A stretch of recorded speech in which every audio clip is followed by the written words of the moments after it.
Mirëmëngjes të gjithëve.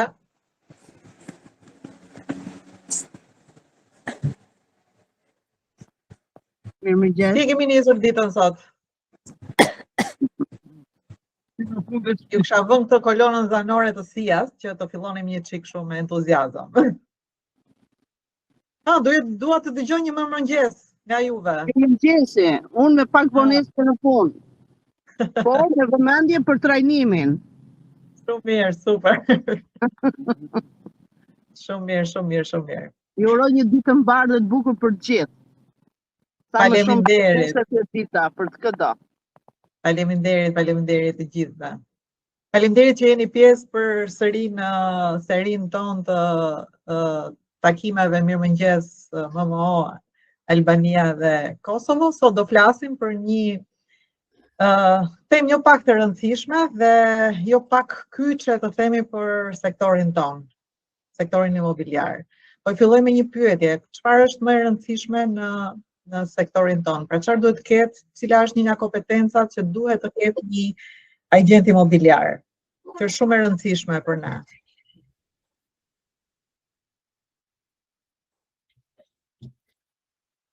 Komunikimi. Okej, shumë mirë komunikimi. Komunikimi në mënyrë për të sa arrin të kuptoj klienti.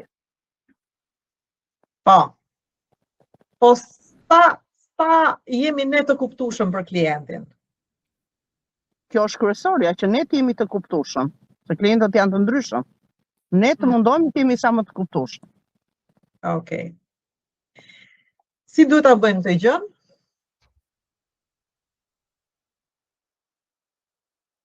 Okej. Të do mësojmë sot.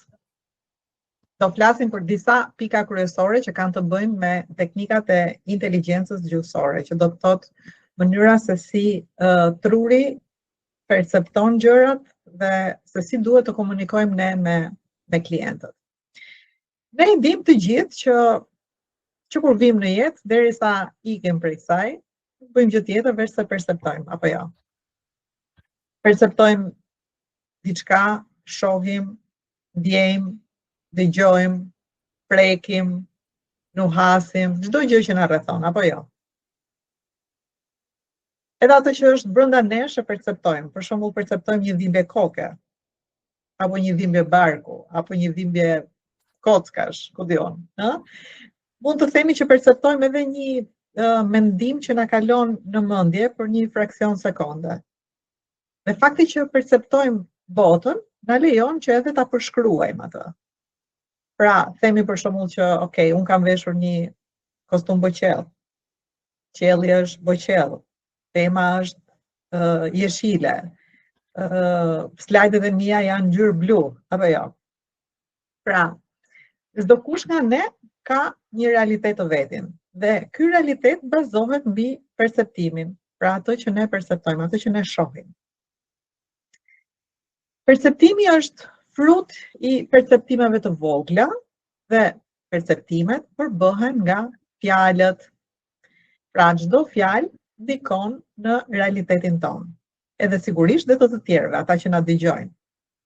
Ky ndikim ka një efekt dhe sigurisht që çfarë ndodh, gjeneron pastaj pasoja. Pra fjalët kanë të bëjnë më shumë me krijimin e realitetit. Prodhojnë një lloj magjie. Perceptimi pra është fakt gjuhësor, është realiteti që ne dëgjojmë, është rezultati i fjalëve që përdorim për ta përshkruar atë. Jemi dakord deri këtu? Po, dakord. Okej. Unë dakord. Të tjerët i kemi këtu apo po flen gjumë, akoma si ka dal gjumi? Dakord kemi. Atëherë procesi është shumë i thjeshtë. Çdo fjalë perceptohet si një imazh i caktuar në trurin e njeriu. Po ta shikoni edhe në slide. Këtij imazhi në veçantë lidhet një reakcion kimik që nga ana e tij përkthehet në sjellje specifike. Nëse kërkoni ndjes kur merrni telefon, se po shqetësoni dikë, në mënyrë indirekte i thoni këtij personit që po të shqetësoj, pra unë jam një person që shqetësoj të tjerët. Duke shkaktuar tek bashkëbiseduesi, pra tek ai që na dëgjon, reaksione kimike negative.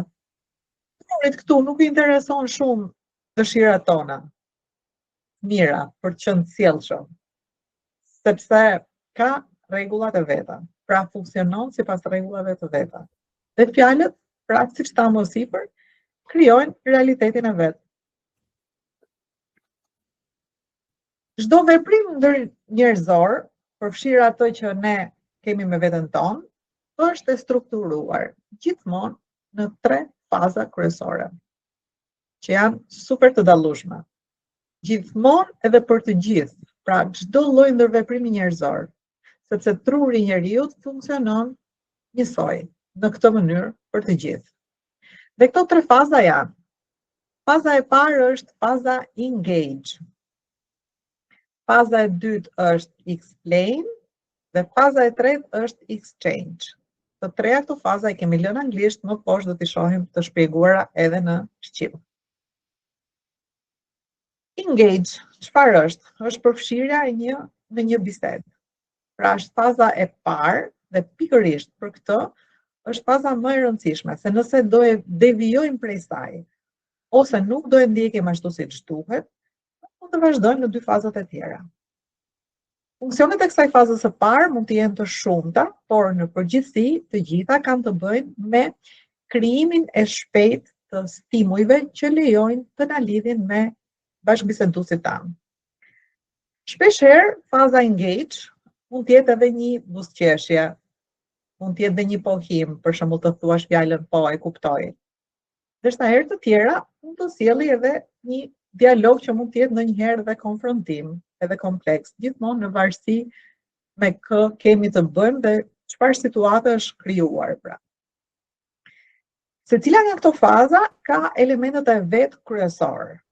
Ne do flasim vetëm për nga një element, nga elementet e parë të këtyre fazave sot, sepse kaq kohë kemi në dispozicion.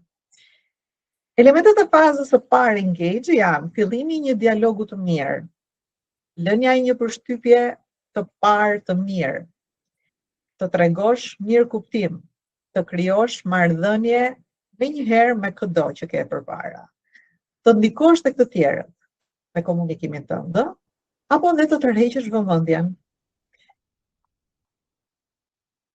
Fjalët krijojnë realitetin, ato prodhojnë efekte që shpesh shkojnë përtej atyre që ne kemi si qëllim.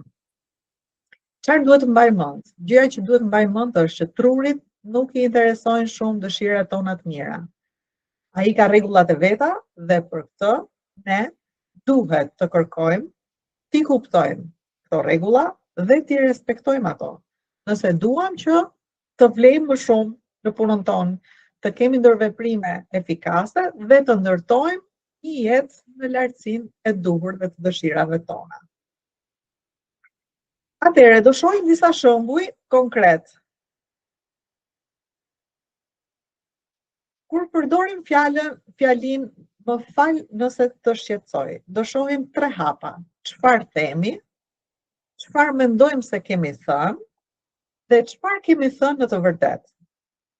Kur kemi thënë në fal nëse të shqetësoj, kur marrim dikën në telefon, çfarë mendojmë se kemi thënë në fakt? Ne mendojmë sikur kemi thënë përshëndetje, dua të jemi sjellshëm me ty dhe dua të jemi sinqert me ty, nëse ti ke mundësi të më dedikosh pak kohë të dëgjosh atë që unë dua të them, idenë time. Por çfarë kemi thënë në të vërtetë? Pra, ti e percepton personi tjetër që ne flasim. Personi tjetër e percepton në këtë mënyrë, përshëndetje. Jam njeri që të çaj drasat, me vetëvlerësimin për tokë, dhe nuk besoj se ajo që do të them të jetë kaq shumë e rëndësishme. Mendoj që jeta ime në përgjithësi është bezdisje për të tjerët dhe të përgjirohem që të më bësh nder, të më dedikosh të paktën pak kohë, edhe pse e di që kjo gjëja që po them do të mërzisi. E shikoni diferencën se çfarë do të thotë çfarë mendojmë ne se kemi thënë dhe çfarë mendojnë të tjerët kur ne i themi diçka? E shikoni diferencën. Ose një opsion tjetër mund të jetë, po të marr vetëm 1 minutë kohë. Kur i themi dikujt telefon, po të marr vetëm 1 minutë kohë. Ta duket sikur i kemi thënë, do i bie shumë shkurt, kështu që ri qetë sepse atë që po të them e di shumë mirë atë që po bëj. Ndërkohë, në fakt I kemi thënë, koha jote është shumë e rëndësishme dhe me vlerë, por për mua nuk ka shumë rëndësi. Kështu që po të marr pak kohë. E megjithatë, konsideroje që ajo që do të them ka shumë pak rëndësi ose fare, por ndryshe nuk do të kisha marrë kohën, por do të kërkuar që ta investoje këtë. Ose të kërkoj ndjes nëse I njoh rregullat e edukatës mirë dhe them ato që ta them këtë përpara të tjerave praktikisht në çdo frazën time, pra e përdor gjithmonë në çdo frazë time këtë gjë. E shikoni? Po. Okej. Po. Shohim rastet e tjera.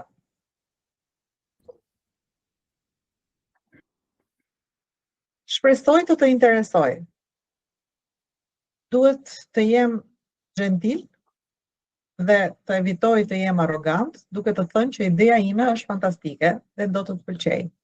Në fakt, çfarë kemi thënë? Kam një vetvlerësim 0 dhe po ta përmbledh, nuk besoj se them gjëra interesante, një pjesë e ime përkundrazi pyet vetë përse ti duhet të më dëgjosh mua. Ndaj dhe unë po ta komunikoj këtë gjë. Ose kur themi më beso, dua të të stimuloj në mënyrë të fuqishme dhe të besosh tek unë dhe të dëgjosh idetë e mia.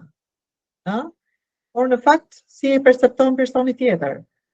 Nuk besoj as unë tek ajo që po të them dhe në fund të fundit jam unë I pari që shpresoj që ajo që folëm të ndodhi vërtet edhe të mos mbetet thjesht ca fjalë në ajër.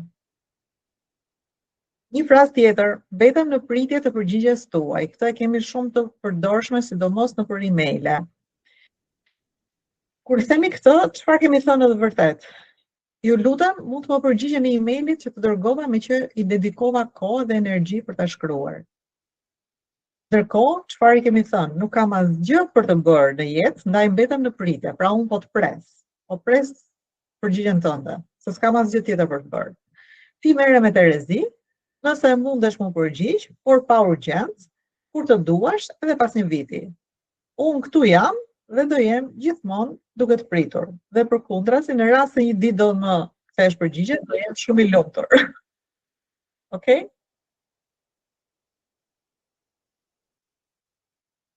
Në vend që të themi përshëndetje të shqetësoj, mund të themi përshëndetje.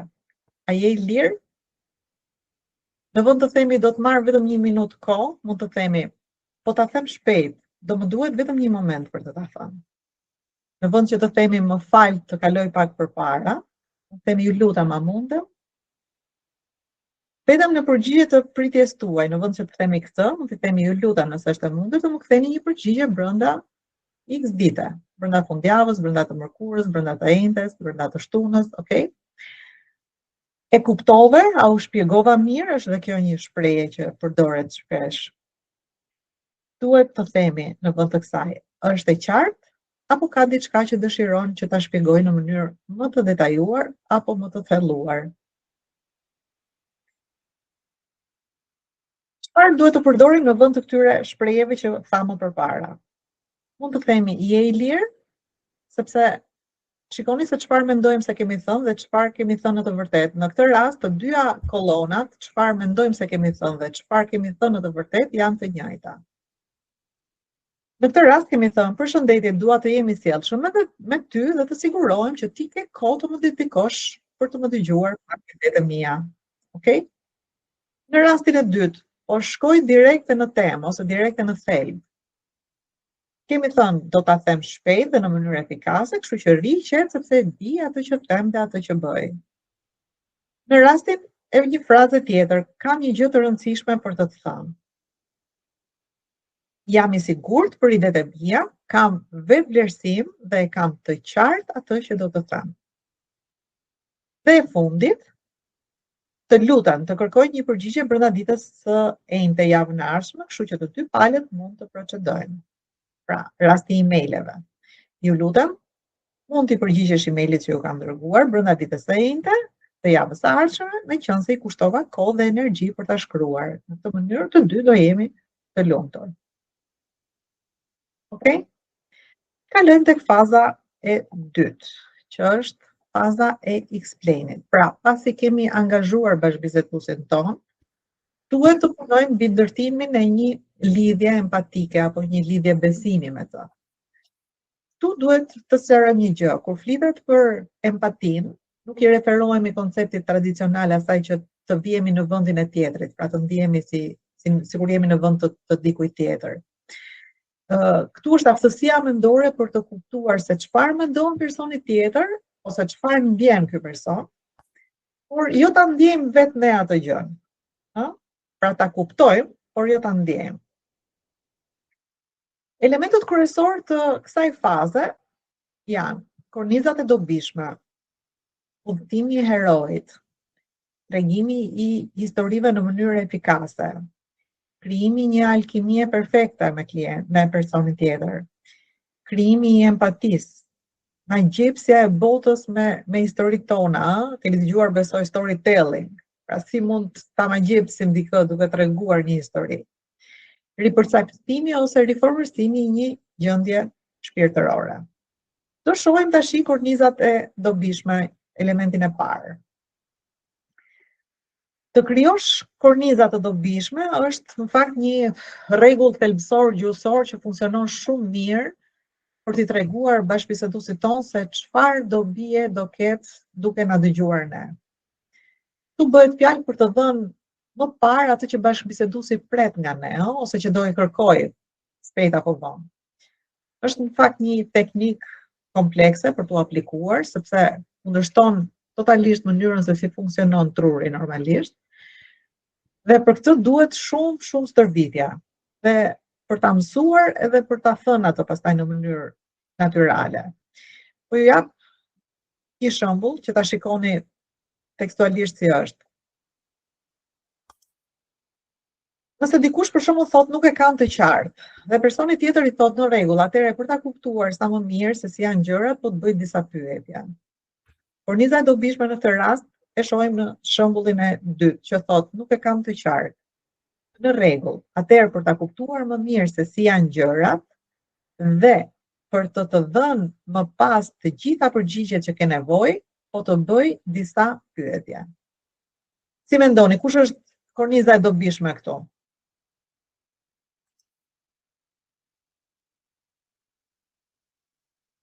E shikoni apo jo?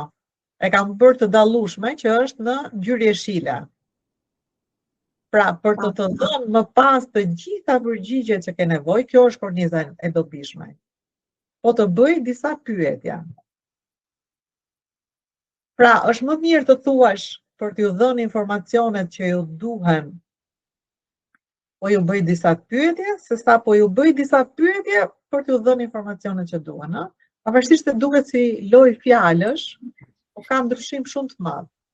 Sepse ti po i thua një herë për të dhënë informacionet, pra për atë që ti ke nevojë, do të bëj disa pyetje. Është më mirë t'ia thuash kështu, sesa ti thuash po të bëj disa pyetje, po të marrën e tim.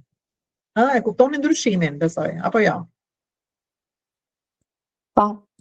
Truri i njeriu funksionon për të gjithë në të njëjtën mënyrë, pavarësisht përvojave tona apo mjedisit sekondor. Faza e tretë është faza e exchange-it. Kjo fazë realizohet nëpërmjet shkëmbimit të një ideje me një tjetër. E dim shumë mirë gjithë bashkë pra që shkojmë në një moment që pastaj duhet shkëmbejmë diçka. Dhe çdo ndërveprim njerëzor parashikon një shkëmbim, nëse jo në terma material, se jo gjithmonë mund të jetë terma materiale, mund të jetë edhe në terma emocional apo njohës. Pra shkëmbejmë diçka, apo shkëmbejmë një informacion, apo shkëmbejmë një ide me njëri tjetrin. Përqafimi një ide të re që bie ndesh plotësisht ose pjesërisht me një ide tonën të mëparshme, është një shkëmbim. Ashtu siç është edhe shfaqja e një arsye se një opinioni ton ndaj dikujt tjetër, deri në atë pikë sa të arrim që ta bindim, që ta adoptoj këtë opinionin ton, ha? Kjo gjëja është për shembull një nga ato gjërat që ne e përdorim çdo ditë në punën tonë. Pra, ne na duhet që të bindim klientin të adoptojë atë ide tonën. Pra të kuptoj për shembull që çmimi është ai që i themi ne. Sepse ai është çmimi i tregut, jo ai që pretendon klienti. Edhe faza e shkëmbimit mund të zgjas pak ose shumë, edhe kjo varet gjithmonë nga konteksti, nga aftësia jon ose nga kapaciteti ynë për të shkruar direkt edhe në temë. Elementet e kësaj faze janë të ndryshosh këndvështrimin. Kjo është shumë e rëndësishme për neve, të ndryshosh këndvështrimin do të thotë të ndryshosh mendsinë, të ndryshosh të jesh i hapur në mendje, pra mos i shohësh gjërat vetëm në një drejtim, po të shohësh edhe një këndvështrim tjetër. Të përdorësh fjalët e leadershipit, pra të drejtosh, të parashikosh të ardhmen, të parashikosh se ku do të shkojë bashkëbiseduesi, të njohësh qëllimet e mira, cilat janë këto qëllime. Të dallosh efektet pozitive dhe negative në diskutime, në situata të ndryshme. Të menaxhosh kundërshtimet. Edhe kjo është një pikë shumë e rëndësishme për ne, si agent imobiliar. Dhe në fund të kapërcesh edhe pengesat. Sot do shohim bashkë pikën e parë të ndryshosh këndvështrim. Si mund ta ndryshojmë ne këndvështrimin? Gjithçka që na ndodh është gjithmonë relative me diçka tjetër. Pra asnjë ngjarje, asnjë event nuk është i izoluar, por është gjithmonë i lidhur në një zinxhir ngjarjesh të tjera. Si do thonë jo? Për shembull, kthehemi nga puna në shtëpi dhe i gjejmë shtëpinë rrëmuj. Mund të jetë një shkak për t'u acaruar, nëse kemi kaluar një ditë jo të mirë në punë, ose mund të jetë diçka as pak e rëndësishme, nëse humori jon është i mirë, sepse kemi marrë një lajm të mirë, apo kemi mbyll një transaksion, apo kemi marrë një ofertë, apo kemi marrë një kapar. Ju ndodh kjo gjëja apo jo? Apo më ndodh vetëm mua? Ju kam këtu apo jo? Po flas me veten apo me ju? Sigurisht që na ndodh. Na ndodh. Pra, okay. Pra, është një gjë të thuash për shembull që sot pata një ditë jo të mirë, dhe është një gjë tjetër të thuash që sot pata një ditë të mbrapsht për shembull në 200 ditë të tjera, jo të mbrapshta. Në këtë rast pra ngjarja perceptohet komplet ndryshe.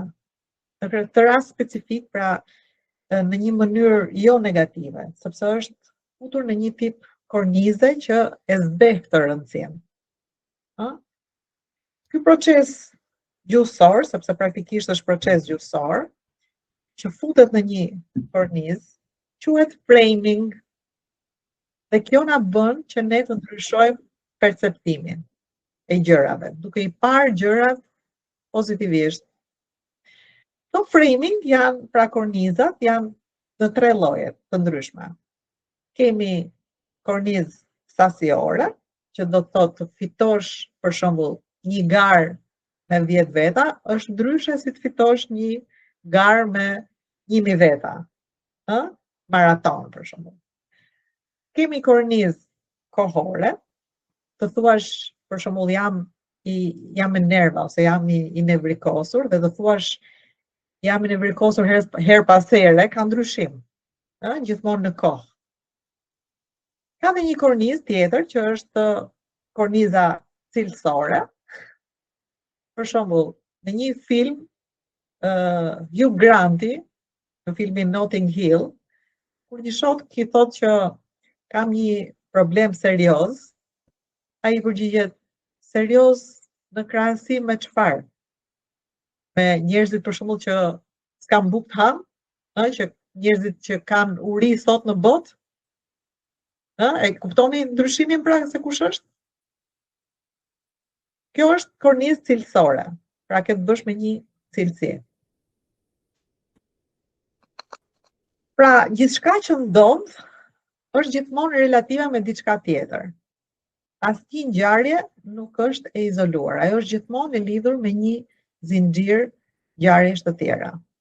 Pra, eksperiencat që jetojmë të perceptohen në mënyra të ndryshme, sipas llojit të kornizës në të cilën ato janë futur.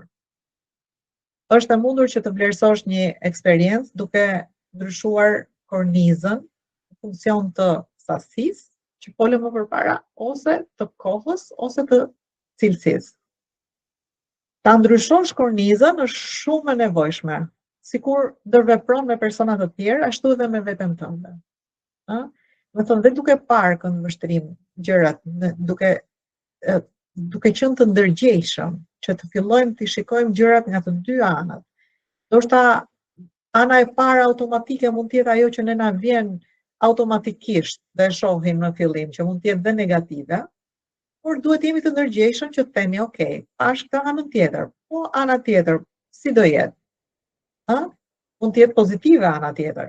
Deri tash e kam parë ndryshe, tash mund ta shoh dhe kështu. Po gjithmonë kjo gjëja duhet të jetë domethënë duhet të jemi ne të ndërgjegjësuar, të mos nxitojmë në arsyetim, por të themi, ok, prit të shohim edhe diçka tjetër. Është e pash kështu, siç e kam parë gjithmonë deri tani. Po sikur ta shoh në një opsion tjetër, në një këndvështrim tjetër. Na duhet të ndryshojmë pra mënyrën se si shohim realitetin, edhe të pranojmë se nëse ngjarjet që na ndodhin i vendosim në një kontekst tjetër, të caktuar, ato marrin një kuptim tjetër. Dhe ky kuptim varet gjithmonë nga ne. A jemi dakord? Po. Po ju, a jeni efikas dhe pozitiv në komunikimin tuaj? Po. Përpiqemi. Ndoheni. Mendoj se po. Sa do t'ju shërbej këto pak minuta që bëm sot në këtë trajnim për të kuptuar diçka ndryshe nga çka kemi vepruar për shembull deri tani. A ishte interesante edhe për ju? Po. Sigurisht. Mendoj se përdesë jemi prezent, gjithçka është e dobishme dhe pozitive. Sepse arrim të bëjmë unë të paktën, bëj diferencën me atë që kam qenë dhe kaloj gjatë ditës dhe me të reja që dëgjoj. Të kemi nevojë, bashkëpunimi dhe komunikimi me njëri tjetrin gjithmonë jep diçka pozitive. Faleminderit, shumë faleminderit. Jo, falenderoj. Okej, ky ishte trajnimi për ditën e sotme. Për të thelluar më tepër ka gjithmonë informacione nëpër libra që mund t'i lexoni, që kanë të bëjnë me komunikimin. Ju rekomandoj shumë që të lexoni për këtë tematikë, sepse ka aq shumë gjëra për të mësuar dhe domethënë pafund është dia, kështu që duhet gjithmonë të investojmë tek vetja për të përmirësuar veten edhe për të rritur edhe standardin nga ana profesionale e jona për veten tonë, po edhe standardin sigurisht personal, që në fund të fundit na çon përsëri aty ku ne duam që të arrijmë objektivat tonë. Po ju bëj një njoftim, duke qenë se ne javës tjetër jemi në Pisa për një trajnim ditën e martë dhe të mërkurë. Trajnimin do ta postojmë për ditën e premte nëse jeni okay dhe juve, në të njëjtën orë. Jeni dakord? Dakord, me të dim se çfarë do na sjellë java. Okej, gjithsesi ne do ju njoftojmë, do t'ju çojmë, Aida do t'ju çojë një njoftim të gjithë, kështu që shihemi të premten e ardhshme. Faleminderit dhe faleminderit. Ditë mbar të gjithëve. Faleminderit. Faleminderit. Mirupafshim.